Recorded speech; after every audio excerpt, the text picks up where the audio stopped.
"Don't jump," pleaded the struggling single father as he pulled the girl back from the bridge, unaware she was the daughter of a millionaire.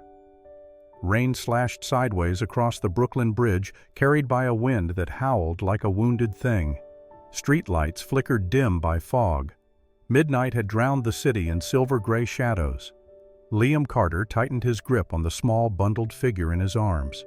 Emma, his 2-year-old daughter, lay against his chest, sound asleep, protected beneath the only dry thing he owned. His coat wrapped tightly around her.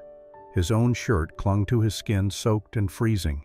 He trudged through the downpour, head bowed against the wind. His shift had run late again. Another long walk home, another night, fighting to stay afloat. Then he saw her. At first, just a blur at the far edge of the bridge, a shape against the storm. A woman standing on the outer railing, barefoot, arms slightly outdressed, clinging to her frame like a ghost's skin. His pulse spiked. She was going to jump. Liam broke into a sprint, the weight of Emma jostling against his ribs. "Hey!" he yelled, his voice torn away by the wind. "No, wait!" The girl turned her head just as her foot slipped. She fell forward.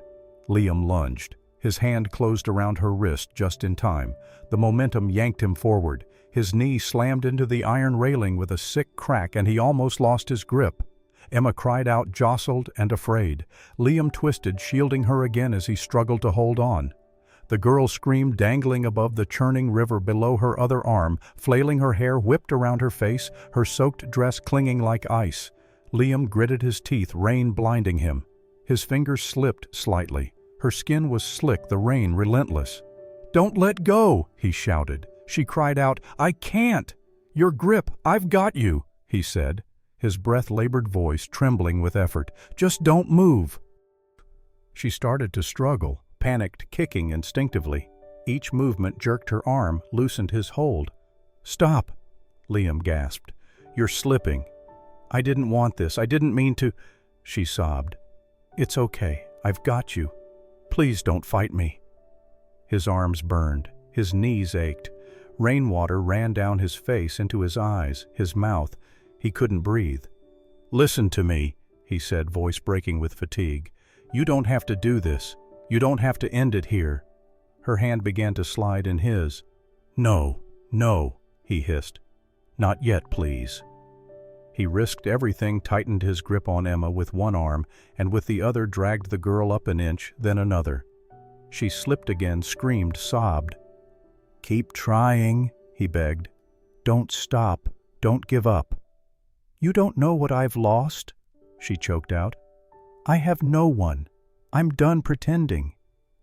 "I know pain," Liam said, his voice strained. "I know the feeling of being hollow. I've lived it every day." Her hand trembled in his, nearly free. "I lost my wife," he said. "I watched her die. I held our baby in one arm and watched my world burn down with the other." The girl froze. "I didn't think I could go on," he rasped. "But I had this little girl right here." He shifted Emma just enough for the woman to see the small, frightened face looking back at her. "She gave me a reason," Liam whispered. "Maybe you don't have one yet, but you will." "I can't feel my arm," she sobbed. "You're almost there," he groaned. "Just a little more, please." With a final surge of strength, Liam set Emma down on the wet walkway. The child cried but didn't move. Liam then grabbed the girl with both hands and pulled, groaning, gasping, praying. Her foot caught the railing. Liam grabbed her waist and yanked. She collapsed into him, shaking violently, her sobs ripped away by the wind. He wrapped his arms around her, pulled her close, his entire body trembling from exertion. Emma crawled into his lap, wet and confused. The three of them sat there huddled under the storm. The girl cried into his chest, broken and breathless. "You saved me," she whispered. "I just reminded you," Liam said softly, his voice raw, "that you're still worth saving." They sat like that for a long moment. Three souls, soaked and breathless beneath the roar of the rain, hearts still beating. Finally, Liam pulled back and looked at her. "We can't stay here," he said gently. "Let's get you warm." She nodded, unable to speak, and together slowly they stood and walked away from the edge. The rain had slowed to a soft drizzle by the time Liam and Aurora reached the covered bus shelter at the end of the bridge. He eased her onto the bench, peeled off his soaked coat, and wrapped it around her trembling shoulders. Emma stirred in his arms, but stayed asleep, warm and dry against his chest. Aurora didn't speak. She clutched the coat tightly. Eyes lowered, dripping hair stuck to her cheeks. Liam didn't press. He stood nearby, gently rocking Emma, staring out at the blurred lights of the city. His thoughts drifted uninvited to the fire. 1 year ago, sirens howled, smoke blackened the sky. Flames bled from the windows of a Brooklyn apartment. Liam sprinted toward the building, heart in his throat. Liam! Her voice, Sarah's voice. She'd called minutes earlier, smelled smoke, said she was grabbing Emma, just a baby, and heading for the stairwell. Then silence. Liam tore through the halls, choking on smoke, yelling her name, but the third floor had already collapsed. Fire raged between him and their apartment. Liam, get out! It's coming down! Someone shouted through the radio, but he didn't move. He screamed her name until they dragged him out. She never made it to the door. The coroner said smoke inhalation, quick, quiet. But nothing about it had felt quiet. For weeks he couldn't look at Emma without breaking. He quit the fire department, gave away his medals, moved to a cheaper borough, took any job he could, construction, janitorial, delivery, just to keep them going. But the guilt never left. Now, looking at the girl in his coat, clinging to it like a life vest, he saw that same hollow weight in her eyes. Silence hung between them, broken only by the wind and the occasional hiss of passing cars. Then softly, Aurora spoke. My mom died in a car crash when I was 16. Liam turned slightly toward her. She was everything to me. We used to walk this bridge. She loved the view, said it was healing to stand between two places. She gave a bitter smile. After she died, my dad shut down, buried himself in work, cold mechanical. When I turned 18, he enrolled me in business school without asking, said I had to take over the legacy. Liam stayed quiet, letting her speak. I hate business, she said. I wanted to paint. My mom used to say I had colors in my soul, but he called it useless, said love was weakness, dreams, distractions. Her voice trembled. Last month he told me I was marrying Derek, his partner's son, to strengthen the alliance. I'm 19 and he's marrying me off like a chess move. She wiped at her face with the sleeve of Liam's coat. The rain made it impossible to tell what were tears and what wasn't. I fought back, told him I couldn't. He said, fine, walk away and you lose everything. The money, the name, the home gone. She looked up, eyes raw. So I ran, thought I'd clear my head, ended up on the bridge.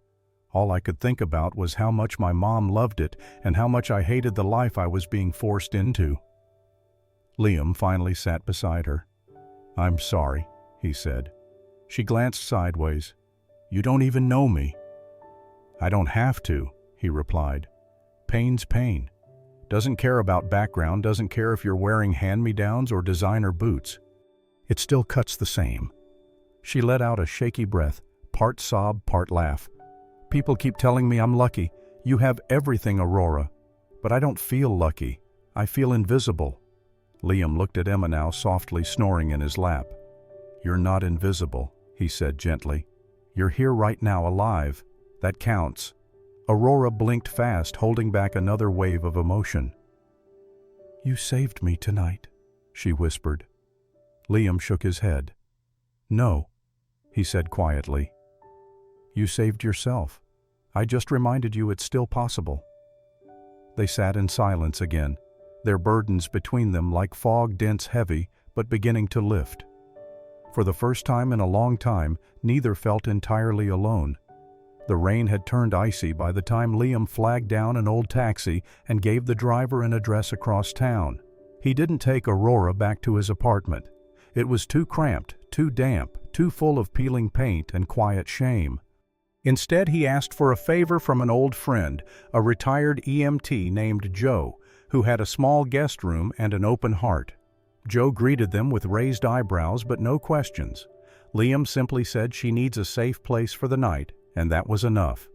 Joe led them inside where the heat hummed low and steady and gave them a dry towel in a space near the radiator.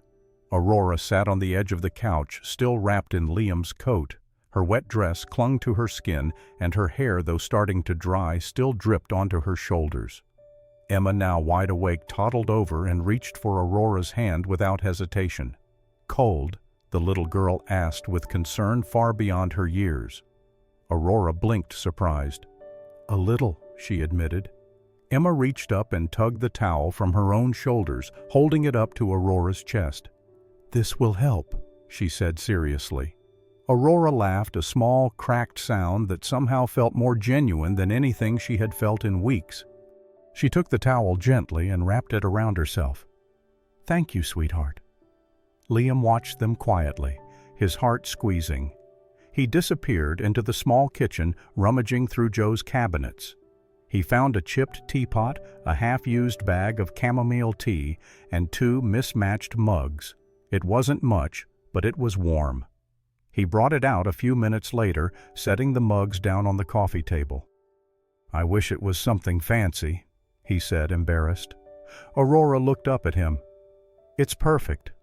She took the mug with both hands and held it close, letting the steam rise over her face. Across the room, Emma crawled onto a pile of old blankets and drifted back to sleep, thumb in mouth. Liam sank into the worn armchair beside her, his shirt still wet and clinging to his chest. He made no move to retrieve his coat. "You're freezing," Aurora said softly. "You should take your coat back." "It's okay," he replied. "You need it more than I do." She hesitated. "It's your only coat, isn't it? Perhaps to a coat he might have in courage." He didn't answer. Aurora turned her gaze back to the steam curling from her mug. "Why did you help me?" Liam shrugged, his eyes fixed on the sleeping form of his daughter. "Because someone helped me once. After Sarah died, I had no idea how to go on.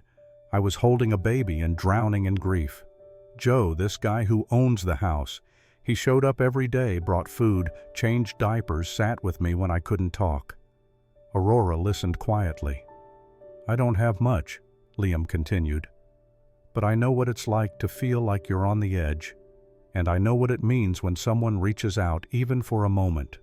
She looked at him, really looked at him, at the lines on his face, the dark circles beneath his eyes, the way his hands were calloused and cracked from hard labor. And yet he had given her everything he had tonight without asking for a single thing in return. "I thought love meant being needed," she said after a long pause. "But my dad, he only needs me when I'm useful, when I'm an asset." Liam shook his head gently. "Love isn't about usefulness. It's about presence, about staying even when it's hard, especially then." Aurora's eyes welled again, but this time not from pain. Something else. Gratitude. Maybe even hope. She glanced over at Emma, who was snoring softly on her side. "You too," she whispered. "You feel like the family I never really had." Liam didn't know what to say, so he just nodded, the weight of her words sinking deep. For the first time in a long time, Aurora felt the warmth of something real. Not perfection, not wealth, not appearances. Just quiet, selfless kindness in the middle of a storm. And that night, she didn't dream of falling. She dreamed of beginning again. The sun was just beginning to rise when Liam stirred on the worn couch. A dull ache pulsed behind his eyes from the sleepless night. Emma, curled beside him in a nest of blankets, still slept soundly. The house was silent. He glanced around the small room. Aurora was gone. All that remained was a neatly folded towel on the coffee table and a piece of lined paper weighed down by the empty teacup. "Thank you for not letting go, for reminding me I still matter. I needed to feel human again. I'll be okay now. A." Liam stared at the note for a long time, something unspoken tightening in his chest. He never learned her last name, never got a number. She had come into his life like a storm and left like the morning mist, fading without a trace. For weeks he thought about her, wondered if she'd really be okay, wondered if she found her way back to safety, or if he had only delayed something inevitable. But time moved on, so did he. The winter months were brutal. Work was scarce.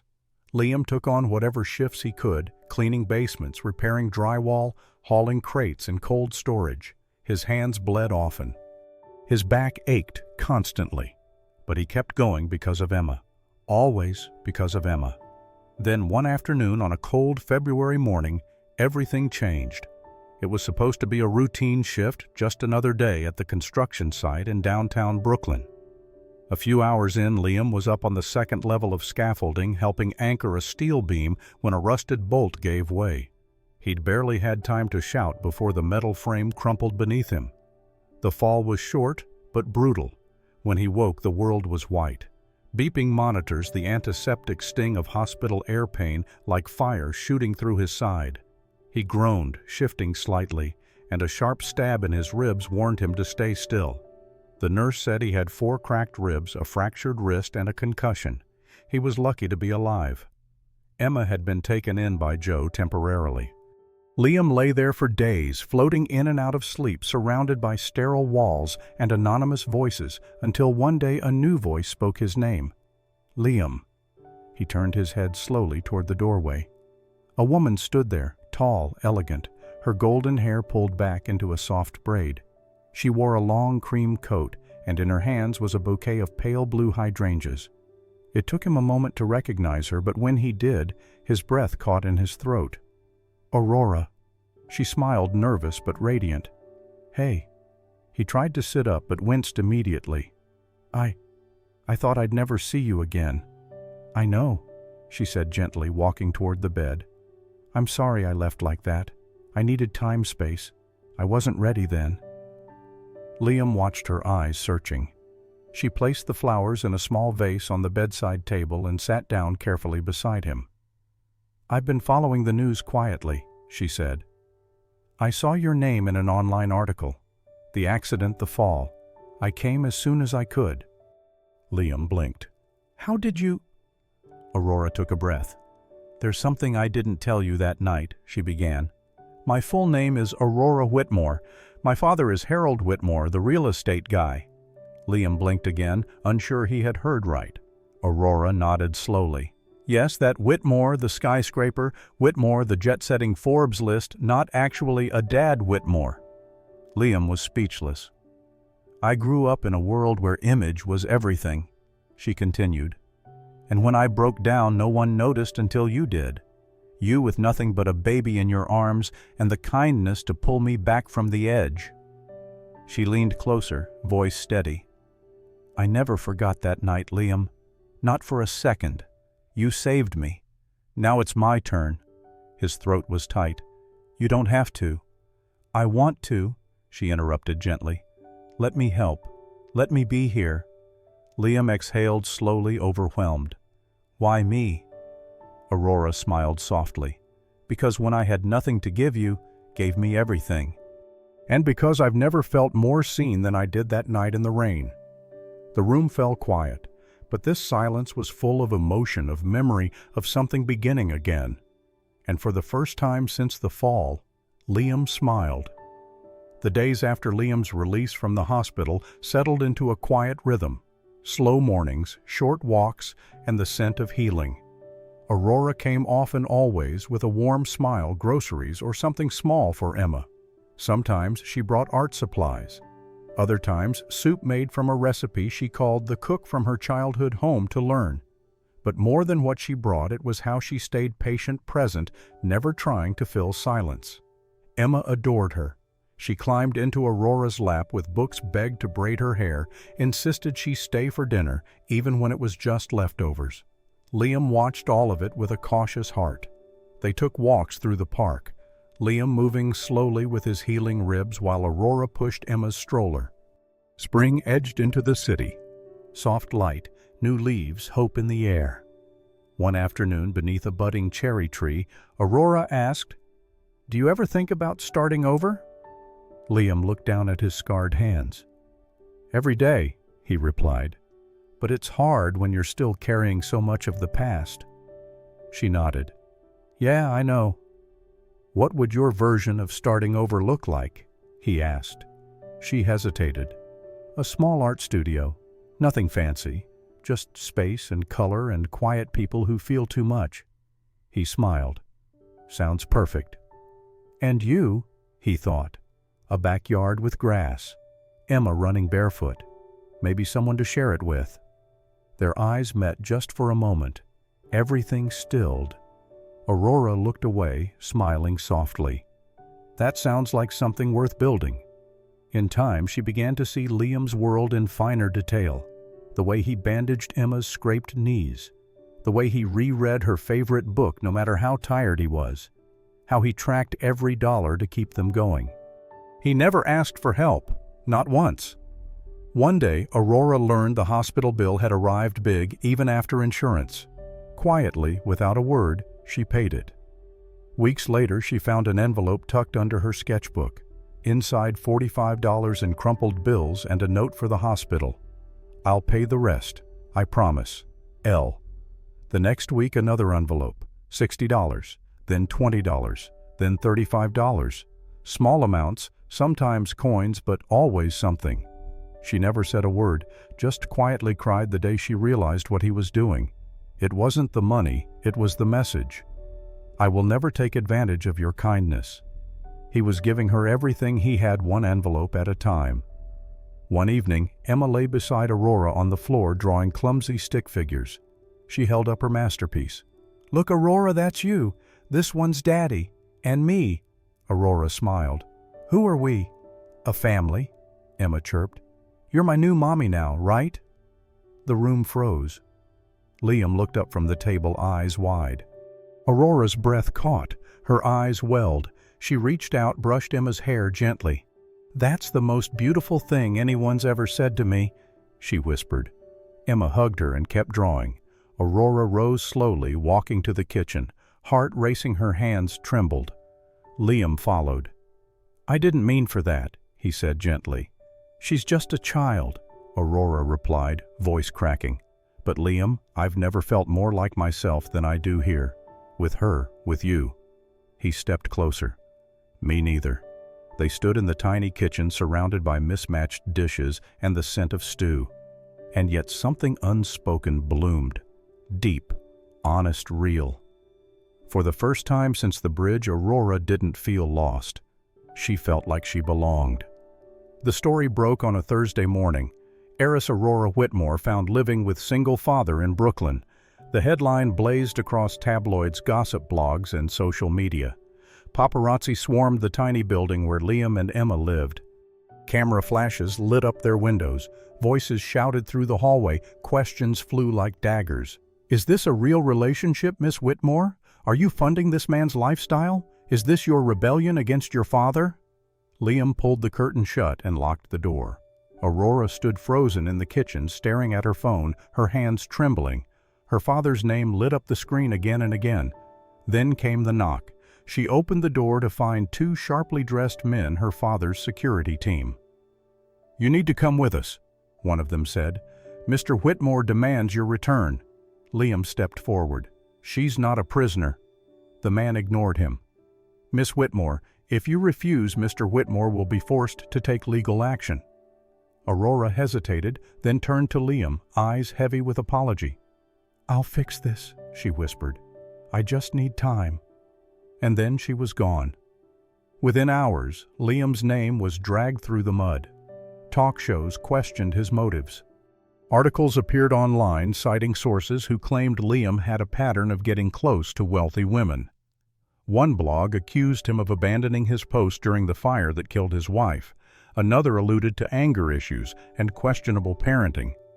It was all lies, but the damage was real. Job offers disappeared. Contractors stopped calling. Neighbors whispered. Emma, confused by the change, asked why Aurora wasn't coming back. Liam had no answer that would make sense to a toddler. Meanwhile, Aurora found herself back in her father's penthouse, 25 floors above the city. But it felt like a prison. Her phone was taken, her internet access restricted. Her father called it protection. Do you have any idea what you've done to this family? Harold Whitmore fumed, pacing across the marble floor. You've shamed us. You've put yourself at risk. I'm not your asset, Aurora snapped. You don't get to control me. He slammed a glass down on the counter. "That man is using you. You don't even know him. I know his type. Poor, opportunistic. A man who'd let his daughter live in squalor if it meant milking sympathy." "Oh, he's more of a father than you've ever been," she shouted. Her father's face froze. "You're grounded," he said coldly, "until further notice." Aurora's old room was locked from the outside. Her world shrank to 4 walls and a narrow window, but her fire had been lit and it would not go out. 3 nights later, rain fell again in the city. At 3:12 a.m., a figure crept through the emergency stairwell of the Whitmore penthouse. Aurora, dressed in a hoodie and jeans, carrying only a backpack, slipped past security and disappeared into the night. Her hair was damp, her heart pounded, but her resolve was unshakable. Liam was dozing in a chair, Emma asleep in his lap, when he heard the knock. He opened the door cautiously. There she was, soaked, breathless eyes bright with defiance. "Aurora," he whispered. "If you'll still have me," she said, "I'm here, and if I have to give up everything I have to live a real life, one with truth and love and choices, I will." He stared at her, stunned. "I walked away from the money," she said. "From the family name, from the security, but I refused to walk away from you." Liam said nothing. He simply stepped aside. Aurora entered, dropped her bag, and without another word, wrapped her arms around him and Emma. The little girl stirred and mumbled sleepily, "You came back." Aurora kissed her forehead. "I did."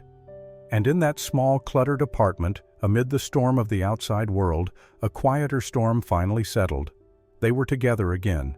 Not rich, not safe, not certain, but real. And that was enough. The morning Aurora walked into her father's law office. She did not wear a designer coat or expensive heels. She wore jeans, a black t-shirt, and no makeup. Her hair was tied back in a simple braid. The lawyers looked at her with stiff confusion. Harold Whitmore sat at the head of the long table, eyes narrowed. "I'm here to sign it," Aurora said calmly. "Sign what exactly?" her father asked, his tone icy. "The papers," she replied. "To renounce the Whitmore Trust, the inheritance the family shares all of it." The room fell silent. "I don't want your money," she said, "or your name." Her father stood abruptly. "Don't be ridiculous. You're angry, not thinking straight." "I'm thinking clearer than I ever have," Aurora interrupted steady. "I want a life I build with my own hands, not one built on control and conditions." He stared at her chest rising and falling. "You walk out of this room," he said. "You walk away from everything." Aurora held his gaze. "No, Dad," she said softly. "I'm walking towards something real." She signed the papers and left. In the weeks that followed, Aurora found work at a tiny cafe near Williamsburg, learning to make lattes, clean floors, and handle difficult customers with a smile. She wore an apron instead of pearls, stood on her feet for hours, and came home smelling of espresso. And she had never been happier. Liam worked construction again part-time while watching Emma. Together they scrimped, saved, and mapped out a plan to open their own cafe, a small, cozy spot near the bridge, a place with warm lights, homemade muffins, and space for people to breathe. Aurora painted the walls herself while Liam rebuilt the counters from old reclaimed wood. Emma named the place Second Chances. It opened quietly with no press or grand unveiling, just neighbors, friends, and the aroma of cinnamon and hope. One Thursday afternoon, the sun was setting in streaks of orange and pink when a man in a gray suit walked into the cafe. He sat in the back unnoticed at first. Aurora was near the window sitting with Emma, teaching her how to hold a brush properly. The little girl giggled, dabbing blue paint across a sheet of paper. "Like this, sweetheart," Aurora said. "Gentle strokes. Let the color tell the story." Emma nodded, focused tongue poking out in concentration. The man watched them silently. He watched Aurora brush a strand of hair behind Emma's ear. He watched the child lean into her without hesitation. He watched the woman who had once been a chess piece in his empire, now glowing with life and freedom. And for the first time in years, Harold Whitmore felt something crack open in his chest. He turned away quickly, pulling a handkerchief from his pocket to dab at his eyes. Then he stood quietly, placed a folded check into the donation jar marked "Pay What You Can Days," and left without a word. Aurora never saw him, but she would find the check later unsigned except for a small note, for her colors, H. And she would cry, not because she needed the money, but because for the first time she knew her father had truly seen her. 1 year later, the cafe opened its doors. It was a modest place in a renovated brownstone near the Brooklyn Bridge. The sign read, "Second Chances," hand-painted in warm gold. Inside, the air was filled with the scent of coffee and quiet chatter. On one wall hung black and white photographs, the bridge in the rain. Liam holding Emma under a street lamp. Aurora smiling through mist. But the soul of the cafe wasn't coffee. It was a corner space where weekly support groups met, talks, healing circles, quiet, listening. Aurora started it herself. Word spread. People came. Emma, now almost 4, darted between tables in a tiny apron, proudly asking, "You want coffee, mister?" On a Thursday morning, Aurora sat on a wooden stool as a group of students gathered around phones recording. They had come to hear the story of the girl who almost jumped and the cafe that followed. Aurora wrapped her hands around a mug and began. "I stood on that bridge 1 year ago," she said.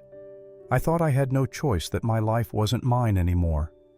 She looked toward the window, the bridge faintly visible.